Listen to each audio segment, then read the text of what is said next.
This is Pharma Forum web editor Nicole Raleigh, and I'm on site in Lisbon, Portugal for LSX World Congress 2026. And with me today is Mike Cooke, who is CEO of AmacaThera, a leading developer of next-generation hydrogel-based drug delivery solutions that enable precise, tunable and sustained release to improve a wide range of active therapeutics. Pleasure to speak with you today, Mike. Likewise, thanks for your time. So AmacaThera's clinically validated hydrogel drug delivery platform seamlessly integrates two well-established biocompatible polymers, hyaluronic acid and methyl cellulose, into a proprietary formulation that enables precise, localized and sustained delivery of therapeutics, ensuring long-acting release exactly where it's needed. So at a high level, Mike, can you tell us more? Yeah, so the material's pretty cool. As you said, it's two polymers, hyaluronic and methyl cellulose. These two polymers are shear thinning and inverse thermal gelling. So when you think of shear thinning, think of ketchup. Ketchup doesn't flow until you apply some pressure to the bottle. That's the shear, and then it will flow. But ketchup, when it's on your plate, will hold its shape again. So that property sort of, it thins the material and then the material holds its shape. Second property is inverse thermal gelation. So think of Jell-O. You heat Jell-O up, it forms a liquid. You cool it down, it forms a gel.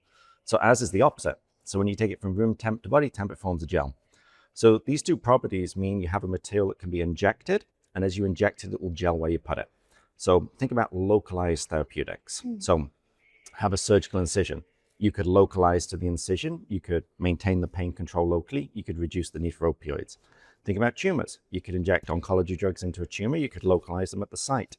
You could even use it for systemic sustained release. So you could inject into, say, a muscle, and then you have a long-acting sustained release.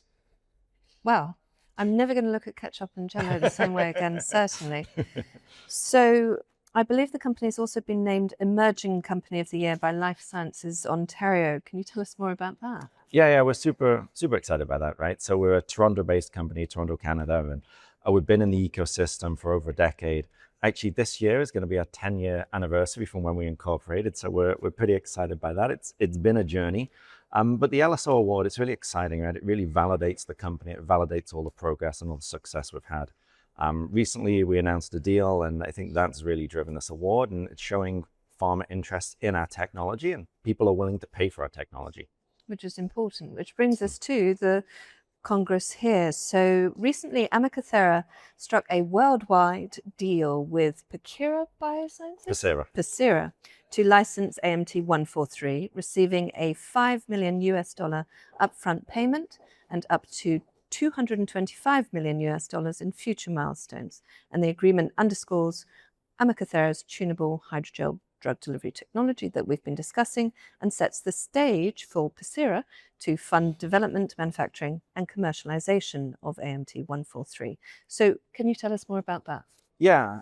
So the core tech, I sort of described it as this Jell-O ketchup mixture for long-acting drug release. So it's really a platform technology. So anything from stem cells to small molecules you can put into our gel, biologics, all sorts of different APIs. So what we did as a company was we focused on one API, one product, one indication.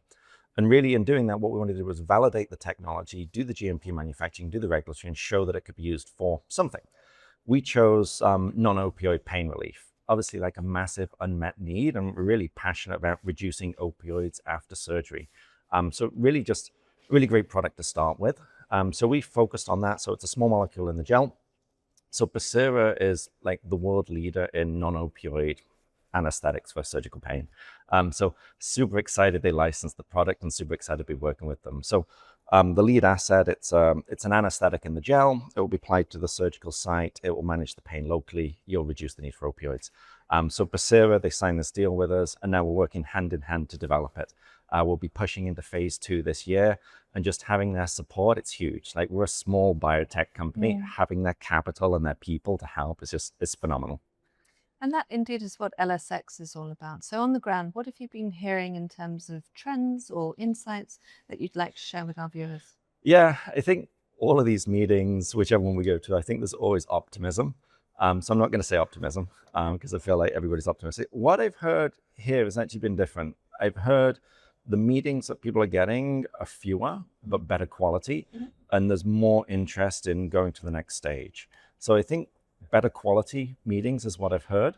The other thing that I think is pretty cool is pharma is pretty excited. Like we've seen a lot more pharma interest than investor interest right now. And that's maybe market conditions. I think also sort of all this good news and all these partnerships we have is driving that. But we're getting a lot of pharma interest, which is exciting because at the end of the day, that's the aim of the game. Like we've got to get these technologies to pharma to get them into humans to make medicine. So yeah, I would say pharma seems excited right now.